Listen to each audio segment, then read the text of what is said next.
ফেনীতে বন্যার পানি নেমে যাওয়ার সঙ্গে সঙ্গে ক্ষতচিহ্ন স্পষ্ট হতে শুরু করেছে। ভেসে উঠতে শুরু করেছে হলুদ, আদা, আউশ, আমনসহ শরৎকালীন বিভিন্ন সবজির ক্ষেত। জেলাটির কৃষি সম্প্রসারণ অধিদপ্তরের দাবি, ১.৫ মাসের ব্যবধানে তৃতীয় দফায় ভয়াবহ বন্যায় জেলার ৬টি উপজেলায় শুধু কৃষিতেই ক্ষতি হয়েছে ৪৫১ কোটি ২০ লাখ টাকারও বেশি। সেই সঙ্গে ক্ষতির সম্মুখীন হয়েছেন ২ লাখেরও বেশি কৃষক। জেলার কৃষি সম্প্রসারণ অধিদপ্তরের সূত্র জানায়, বন্যায় জেলার ৩০,৩৫২ হেক্টর ফসলি জমির ক্ষতি হয়েছে, যা মোট ফসলি জমির ৭৯.৬৯%।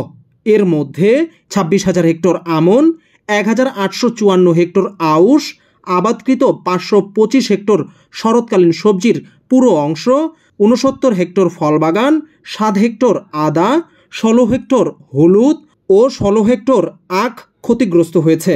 বন্যায় ক্ষতির সম্মুখীন হওয়া কৃষকরা জানান, বন্যার ভয়াবহতায় খাদ্য সংকটের সম্মুখীন হতে যাচ্ছেন তারা।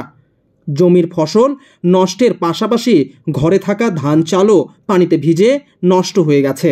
নতুন করে আবাদের মতো কোনো পরিস্থিতিও নেই তাদের। এমন অবস্থায় সংশ্লিষ্ট কর্তৃপক্ষের পাশে দাঁড়ানোর অনুরোধ তাদের। আর জেলা কৃষি সম্প্রসারণ অধিদপ্তরের উপপরিচালক মোহাম্মদ একরাম উদ্দিন গণমাধ্যমকে জানিয়েছেন, বন্যায় কৃষিতে বড় ধরনের ক্ষতি হয়েছে। জেলার কৃষি কার্যালয়টিও নিমজ্জিত ছিল পানিতে। ক্ষয়ক্ষতির তালিকা করে সংশ্লিষ্ট দপ্তরে পাঠানো হয়েছে। কৃষকদের আমনের চারা দেওয়ার ব্যাপারে দাপ্তরিকভাবে আলোচনা চলছে। এছাড়া এই পরিস্থিতি কাটিয়ে উঠতে আগাম জাতের কিছু ফসল আবাদের বিষয়েও কৃষকদের পরামর্শ প্রদান করা হচ্ছে। মাঠ পর্যায়ে কৃষকদের ক্ষয়ক্ষতি নিরূপণ ও তাদের পরামর্শ দেওয়ার কথাও জানিয়েছেন দপ্তরটির এই কর্মকর্তা।